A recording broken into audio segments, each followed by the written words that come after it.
찾아주셔서 감사합니다. 설화야담입니다. 오늘 들려드릴 이야기는 황해도에서 전해져 내려오는 이야기입니다. 설화야담 이야기 한상 시작하겠습니다. 서달준 날이 이 집 밥이 그렇게 맛있습니까? 3년째 드시는 걸 보니 조씨 부인이 밥상을 탁 내려놓으며 말했습니다. 웃는 얼굴이었지요. 하지만 그 웃음이 어찌나 차갑던지 한겨울 바람보다 더 시었습니다. 서달준이 숟가락을 든 손을 멈췄지요. 밥알 하나가 뚝 떨어졌습니다. 몇 해째 눈칫밥을 먹고 있는 이 사람, 서방도 아니고 서방에 절친 서달준이었습니다. 서달준과 조병한. 이 두 사람은 한 마을에서 태어나 한 서당에서 글을 배운 중마고였습니다. 어릴 때부터 붙어 다녔지요. 서당에서 졸다가 훈장님한테 같이 회초리를 맞고 개울에서 같이 발을 담그고 봄이면 같이 진달래를 따 먹었습니다. 싸울 때도 같이 싸우고 맞을 때도 같이 맞았지요. 어른들이 저둘은 한 몸이냐? 두 몸이냐? 할 정도였습니다. 서달준은 글 솜씨가 뛰어났습니다. 붓을 잡으면 먹물이 마르기도 전에 글이 완성됐지요. 조병하는 외우는 재주가 좋았습니다. 한 번 읽으면 10번 읽은 것처럼 외웠지요. 두 사람이 함께 앉으면 서로의 부족한 점을 채워줬습니다. 서달준이 막히면 조병한이 풀어주고 조병한이 헤매면 서달준이 길을 잡아줬지요. 25 되던 해에 두 사람은 나란히 소과에 합격했습니다. 고을이 들썩였지요. 두 집안이 잔치상을 차리고 마을 사람들이 술을 나눠 마셨습니다. 훈장님이 내가 가르친 보람이 있다며 눈물을 흘리셨지요. 그날 밤 두 사람은 개울가 바위에 나란히 앉아 별을 보며 말했습니다. 달준아, 우리 대과도 같이 붙자. 당연하지. 나란히 관직에 나가서 나란히 출세하는 거야. 그래. 우리 평생 이렇게 함께 가는 거다. 죽을 때도 같이 가야지. 야, 그건 좀. 두 사람이 웃었지요. 개울물 소리가 시원하게 흘렀습니다. 별이 쏟아졌지요. 그 밤이 얼마나 좋았던지 두 사람은 날이 밝아올 때까지 자리를 뜨지 않았습니다. 그런데 말입니다. 세상 일이 어디 마음먹은 대로 됩니까? 그 후로 조병하는 순탄했습니다. 대과에 붙었지요. 관직에 나갔습니다. 해마다 직책이 올라갔지요. 집도 넓어지고 하인도 늘고 부인도 좋은 집안에서 맞았습니다. 조씨 부인은 반짝반짝한 여인이었지요. 얼굴이 곱고 옷차림이 단정했습니다.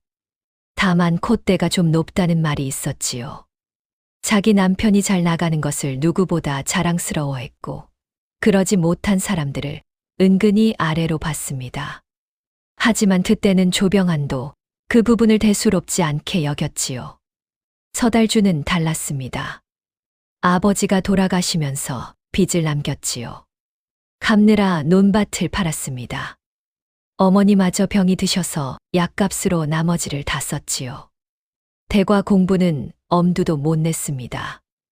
어머니가 돌아가신 뒤에는 집마저 남의 손에 넘어갔지요. 홀몸으로 남은 서달준에게 남은 것이라고는 몸뚱이 하나뿐이었습니다. 갈 곳이 없었지요. 그때 조병한이 찾아왔습니다. 말을 타고 왔겠지요. 서달준이 마당도 없는 허름한 방 앞에 앉아 있는데 조병한이 내리더니 그냥 팔을 잡아 끌었습니다. 달준아, 짐 싸 우리 집에 가자고. 그건 아니야. 병한아, 난 폐를 끼치기 싫어. 뭐가 아니야. 어서 싸. 폐가 뭐야. 우리 사이에 그런 말이 어딨어. 공부방 하나 줄게. 거기서 공부하면서 대과 준비해. 달준아, 내가 내 처지였으면 나한테 그렇게 말했을 거야? 조병한이 친구 눈을 바라봤습니다. 서달준이 아무 말도 하지 못했지요. 결국 짐을 쌌습니다. 며칠만 있다가 나가겠다 생각했지요. 그런데 며칠이 한 달이 되고 한 달이 두 달이 됐습니다. 공부를 해도 과거는 쉽지 않았지요. 조병한 댁은 넓었습니다. 사랑채도 있었고 안채도 있었지요. 서달주는 사랑채 한쪽 구석방을 썼습니다. 밥은 세 끼 다 먹었지요. 조병안이 퇴근하면 같이 앉아 그를 논하기도 했습니다. 하지만 조씨 부인의 눈초리가 달랐지요. 처음에는 그냥 시큰둥했습니다. 인사를 해도 고개만 끄덕였지요. 밥상을 가져다 줄 때도 하인한테 시키면 되는데 굳이 자기가 나와서는 탁 내려놓고 갔습니다. 소리가 좀 났지요. 한 달이 지나면서 말이 나왔습니다. 여보, 선아리는 언제쯤 나가실 것 같습니까? 조금만 더 있다 가겠지. 왜? 아니, 그냥요. 방이 좀 부족하다는 생각이 들어서요. 방이 5인데 부족해? 조씨 부인이 아무 말도 하지 않았습니다. 2달이 지나자 말이 달라졌지요. 여보, 요즘 쌀이 많이 드는 것 같습니다. 그래. 사람이 한 명 더 있으니 그렇겠지. 한 명분이 아니라 2명분은 먹는 것 같더라고요. 조병안이 얼굴을 찡그렸습니다. 그런 말 하지 마, 내 친구야. 알지요. 그런데 양반이 염치가 있어야 하지 않겠습니까? 염치는 내가 알아서 따질 일이야. 조씨 부인이 입을 닫았습니다. 그 입을 닫는 모양새가 못마땅함을 감추는 것이었지요. 3달이 지났습니다. 그날 아침이었습니다. 서달준이 사랑채에서 글을 읽고 있었지요. 조씨 부인이 밥상을 들고 들어왔습니다. 내려놓으면서 그 말을 한 겁니다. 서달준 날이 이 집 밥이 그렇게 맛있습니까? 3년째 드시는 걸 보니 3달이 3년처럼 들리는 말이었지요. 이게 무슨 말인지 모를 사람이 없었겠지요. 나가라는 말이었습니다. 서달준이 숟가락을 내려놓았습니다.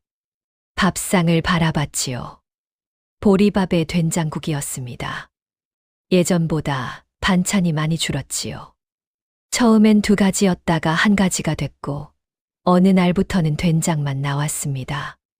부인, 말씀하신 뜻을 알겠습니다. 뜻이라니요? 그냥 드리는 말씀인데요. 아닙니다. 오늘까지만 신세를 지겠습니다. 서달준이 자리에서 일어났습니다. 조병안이 소식을 듣고 달려왔지요. 달준아, 어딜 가겠다는 거야? 내 처가 원래 말을 좀 거칠게 해서 그래. 그냥 넘겨. 병아나, 나도 알아. 네가 날 내보내는 게 아니라는 거. 그래도 이제 내가 스스로 서야 할 때가 됐어. 달준아, 대관은? 나가서도 공부할 수 있어. 병아나, 내 덕분에 여기까지 버텼어. 진짜 고마워. 그런데 이제 내가 내 길을 가야 해. 서달준이 조병안의 어깨를 한 번 두드렸습니다. 조병안이 아무 말도 못했지요.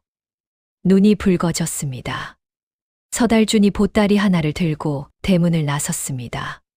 조병안이 대문 앞에서 한참을 서 있었지요. 뭔가를 더 말하고 싶었겠지만 말이 나오지 않았습니다. 서달준이 걷기 시작했지요. 어디로 갈지 몰랐습니다. 돈도 없었지요. 아는 사람도 없었습니다. 그냥 걸었습니다. 가을 햇살이 비스듬히 내리쬐는 들길이었지요. 억새가 바람에 흔들렸습니다. 어디선가 뻐꾸기 소리가 들렸습니다. 아무리 듣기 좋은 소리도 갈 곳 없는 사람한테는 처량하게 들리는 법이지요. 서달준이 걸으면서 생각했습니다. 이제 어찌 살 것인가? 서당 훈장 자리를 구해볼까? 그를 가르치면 밥 정도는 먹겠지. 그래도 공부는 계속해야 한다. 과거를 포기하면 안 된다. 아버지가, 어머니가 다 그것을 바라셨으니까. 그때였습니다. 길 옆 풀숲에서 신음소리가 들렸습니다. 서달준이 멈췄습니다. 가던 길을 돌아봤지요. 다시 앞을 봤습니다. 그냥 가면 됐습니다. 자기 앞가림도 못하는 처지에 남일을 볼 여유가 없었지요. 그런데 발이 움직이지 않았습니다. 서달준이 풀숲으로 들어갔지요. 여자아이 하나가 쓰러져 있었습니다. 나이는 15이나 됐을까요? 남루한 옷이 다 헤어졌고 맨발의 발바닥이 터져 있었지요. 얼굴은 흙투성이었습니다. 입술이 바짝 말라 있었지요. 숨은 붙어 있었지만 의식이 없었습니다. 서달준이 무릎을 꿇고 아이 얼굴을 들여다봤습니다. 언제부터 여기 있었을까요? 얼마나 굶었을까요? 어디서 왔을까요? 물음이 쏟아졌지만 답은 없었지요. 서달준이 아이를 업었습니다. 가장 가까운 주막으로 갔지요. 주막 주인이 눈살을 찌푸렸습니다. 나리, 그게 뭡니까? 거지 아이인데 길에 쓰러져 있었소. 그걸 왜 데리고 오십니까? 일단 밥이라도 먹여야 하지 않겠소. 나리, 저희 주막이 자선방입니까? 이것으로 되겠소? 서달준이 품에 남은 엽전 몇 잎을 꺼냈습니다. 전 재산이었지요. 주막 주인이 그 엽전을 보더니 마지못해 안으로 들였습니다. 죽 한 그릇을 끓였지요. 아이가 냄새를 맡았는지 눈을 뜨더니 몸을 일으켰습니다. 숟가락을 받아 죽을 먹기 시작했지요. 처음엔 천천히 먹다가 나중엔 그릇 바닥을 긁었습니다. 서달준이 지켜보다가 주막 주인한테 말했습니다. 한 그릇 더 주시오. 주막 주인이 인상을 쓰면서도 더 떠줬지요. 아이가 두 그릇을 다 비우고 나서야 고개를 들었습니다. 눈이 까맣고 맑았지요. 서달준을 보더니 그 자리에서 절을 했습니다. 나리, 살려주셔서 감사합니다. 이름이 뭐냐? 연이라 합니다. 어디서 왔냐? 저도 모릅니다. 그냥 걷다 보니 여기까지 왔습니다. 부모는? 연희가 고개를 저었습니다. 서달준이 더 묻지 않았지요. 어디 갈 데 있냐? 없습니다. 서달준이 잠시 생각했습니다. 자기도 갈 데가 없었지요. 돈은 엽전 두 잎밖에 남지 않았습니다. 그래, 나도 갈 데가 없다. 나리도 갈 데가 없으십니까? 그래, 그럼 같이 갈 데 없는 겁니까? 서달준이 피식 웃었습니다. 갈 데 없는 사람 둘이 만난 것이었지요. 서달준이 마을 어귀에 허름한 방 한 칸을 얻었습니다. 남은 엽전을 다 썼지요. 방 안의 문풍지가 바람에 펄럭였습니다. 아궁이가 있었지만 뗄감이 없었지요. 서달준이 뒷산에서 나뭇가지를 주워왔습니다. 그날 밤 처음으로 밥을 지어 먹었지요. 연희가 솜씨가 있었습니다. 아무것도 없는데 손이 빨랐지요. 나물 한 가지를 무쳐도 맛이 달랐습니다. 연희야, 어디서 배웠냐? 어릴 때 이리저리 살다 보니 저절로 배웠습니다. 이리저리? 여러 집을 돌아다녔습니다. 그러다 보면 눈치껏 배우게 되더라고요. 서달준이 밥을 뜨다가 말했습니다. 글은 아느냐? 모릅니다. 가르쳐 줄까? 연희가 눈을 동그랗게 떴습니다.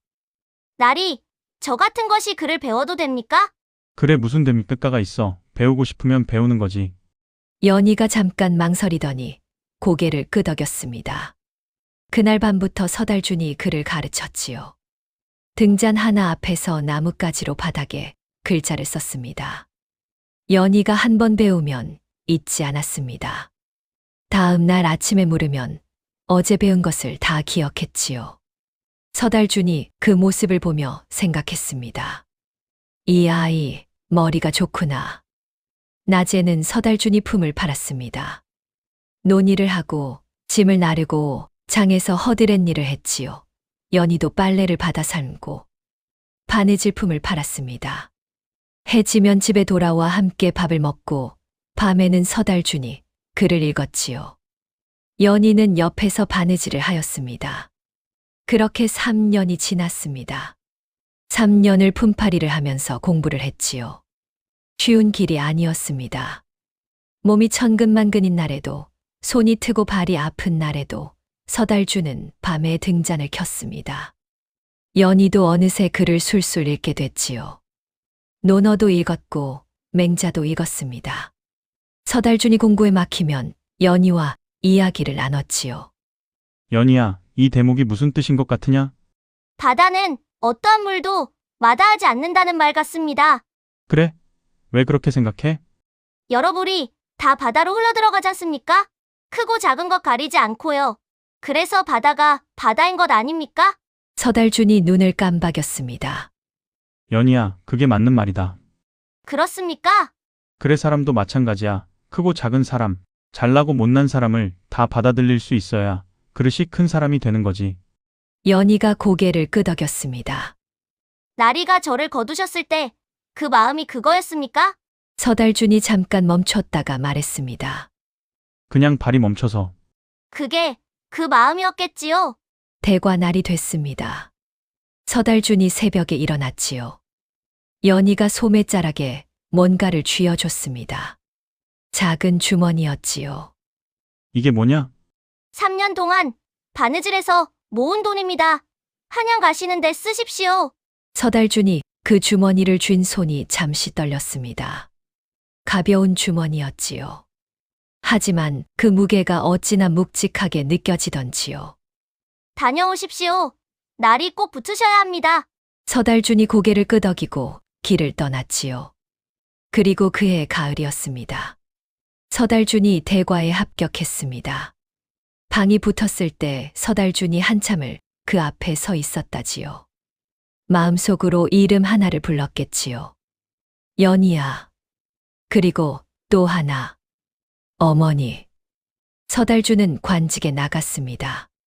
30이 넘어 시작한 관직이었지만 몸으로 3년을 살아본 사람이었지요. 백성의 고단함을 알았습니다. 억울한 사람의 눈물을 알았지요. 그래서인지 하는 일마다 고을 사람들의 신뢰를 얻었습니다. 직책이 올라갔지요. 그러던 어느 날이었습니다. 소식 하나가 들어왔습니다. 조병안이 관직에서 물러났다는 소식이었지요. 처음에는 그냥 물러난 것인 줄 알았습니다. 그런데 자세히 알아보니 이야기가 달랐지요. 당파 싸움에 휘말려 억울하게 탄핵을 당한 것이었습니다. 집도 줄고 재산도 없어지고 사람들이 하나둘 떠나갔지요. 서달준이 사람을 보냈습니다. 조병안의 안부를 묻고 괜찮으면 한번 만나자는 전갈이었지요. 그런데 조병안한테서 아무 답이 오지 않았습니다. 이상했지요. 조병안이 그런 사람이 아니었는데요. 아무리 사이가 멀어졌다 해도 연락도 없을 리가 없었습니다. 서달준이 다시 사람을 보냈습니다. 이번에는 직접 편지를 써서 보냈지요. 또 답이 없었습니다. 뭔가 이상했습니다. 한편 그 시각 조병안 댁에서는 무서운 일이 벌어지고 있었습니다. 조병안이 관직에서 물러난 뒤로 조씨 부인의 태도가 달라졌습니다. 처음에는 안타까운 척했지요. 남편 곁에서 같이 어려움을 이겨내자는 말도 했습니다. 하지만 시간이 지날수록 본색이 나왔지요. 그리고 그 본색 옆에는 황길상이라는 사람이 있었습니다. 황길상은 조병안 댁에서 일하는 머슴이었습니다. 키가 크고 얼굴이 번드르르한 사내였지요. 말 주변이 좋았습니다. 일을 시키면 야무지게 했고 조씨 부인한테는 늘 알랑방귀를 꿰지요. 언제부터인지 조씨 부인과 자주 붙어 다녔습니다. 조병안이 관직에 있을 때는 꼬리를 감추고 있었는데 조병안이 몰락하자 슬슬 본색을 드러냈지요. 어느 날 밤이었습니다.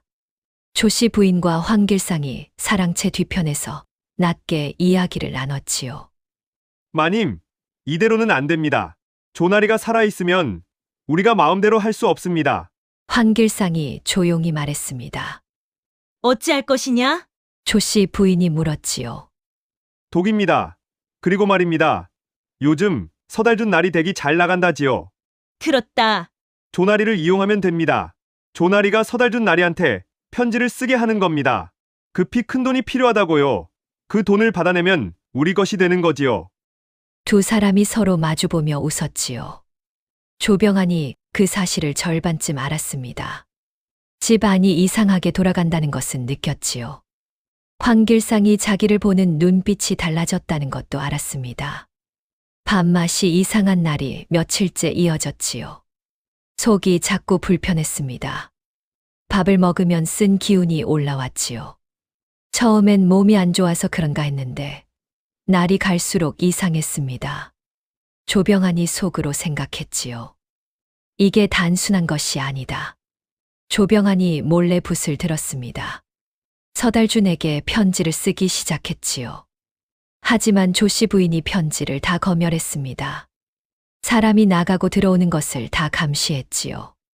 그냥 쓰면 다 빼앗길 것이었습니다. 조병환이 생각했지요. 암호를.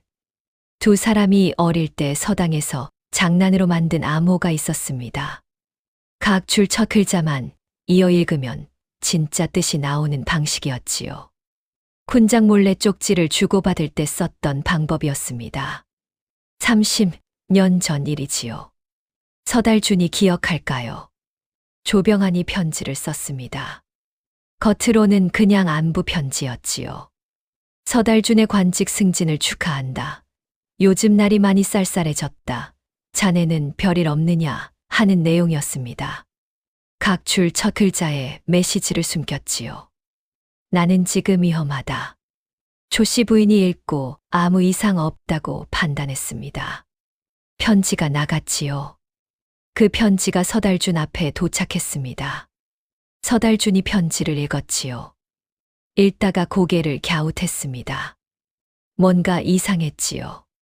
조병환이 이런 밋밋한 편지를 쓰는 사람이 아니었습니다. 글마다 힘이 있고 재치가 있는 사람이었지요. 그런데 이 편지는 너무 밋밋했습니다. 마치 누군가 보고 있어서 조심해 쓴 것 같았지요. 서달준이 편지를 연희에게 내밀었습니다. 연희야, 이것 좀 봐라. 연희가 받아 읽었지요. 눈이 편지 위를 천천히 움직였습니다. 읽다가 표정이 달라졌지요. 날이 이상합니다. 여기 보십시오. 각 줄엔 앞 글자만 모아 읽어보십시오. 서달준이 편지를 다시 들었습니다. 한 줄 한 줄 첫 글자만 눈으로 모았지요. 나, 는, 치, 금, 위, 험, 하, 다. 서달준이 벌떡 일어났습니다. 연희야, 말 준비해라. 날이 지금 바로 가십니까? 지금 당장 가야 해. 저도 가겠습니다. 아니, 넌 여기 있어. 날이 저도 가겠습니다. 서달준이 연희 눈을 봤지요. 흔들리지 않는 눈이었습니다. 서달준이 더 말리지 않았지요. 두 사람이 말을 달렸습니다. 조병한 댁까지 가는데 꼬박 하룻밤이 걸렸지요. 새벽 달기 올 무렵 도착했습니다. 대문을 두드렸지요. 황길상이 나왔습니다. 서달준을 보더니 얼굴이 굳었지요. 선아리, 이 새벽에 어인일이십니까? 조나리 뵈러 왔다. 지금은 주무십니다. 깨워라. 그건 좀 어렵습니다. 나리께서 요즘 몸이 편찮으셔서. 그러니까 더 봐야 해. 비켜라. 황길상이 막으려 했지만 서달준이 더 빨랐습니다. 어깨를 밀고 들어갔지요. 안방으로 들어갔습니다. 조병환이 있었지요. 얼굴이 창백했습니다. 몸이 많이 상해 있었지요. 눈이 움푹 들어가 있었습니다. 서달준이 그 얼굴을 보는 순간 가슴이 내려앉았지요. 병환아. 조병환이 힘겹게 눈을 들었습니다. 왔구나. 왔어. 편지 받았어. 암호 받았어. 조병환이 작게 웃었지요. 연희가 읽었냐? 그래, 연희가 읽었어. 그 아이 참 영특하구나. 서달준이 조병환의 손을 잡았습니다. 손이 차가웠지요. 얼마나 됐어? 한 달쯤 됐어. 밥 먹을 때마다 속이 쓰렸는데 처음엔 몸이 안 좋아서 그런가 했지. 그런데 황길상이 가져온 음식만 먹으면 더 심했어. 그래서 알았지. 독이냐? 그런 것 같아. 황길상이랑 조씨 부인이 짜고 한 일이냐? 조병환이 아무 말 없이 눈을 감았습니다. 그게 대답이었지요. 서달준이 자리에서 일어났습니다. 연희야, 의원부터 불러라. 그리고 관아에 연락해. 연희가 뛰어나갔지요. 잠시 후 포졸들이 왔습니다. 황길상과 조씨 부인이 잡혔지요. 부엌과 황길상 방에서 독이 든 약재가 나왔습니다. 서달준에게 돈을 받아내려 했다는 것도 드러났지요. 두 사람이 꾸미던 일이 다 밝혀졌습니다. 조병환이 목숨을 건졌지요. 의원이 와서 치료를 시작했습니다. 보름이 지나자 얼굴에 핏기가 돌아왔지요. 한 달이 지나자 자리에 앉을 수 있게 됐습니다. 어느 저녁이었습니다. 서달준이 조병헌 곁에 앉아 있었지요. 두 사람이 한동안 아무 말 없이 앉아 있었습니다. 마당에 찬바람이 불었지요. 낙엽이 굴렀습니다. 달준아, 연희도 고맙고, 너도 고맙고, 그리고 미안하다. 예전에 내 처가 너한테 한 말. 나도 들었어. 그때 내가 더 단단하게 막았어야 했는데. 그 일로 내가 나왔기 때문에 연희를 만났어. 연희를 만났기 때문에 버틸 수 있었고, 연희가 없었으면 내 편지도 못 읽었을 거야. 그래, 세상 일이 다 이어져 있구나.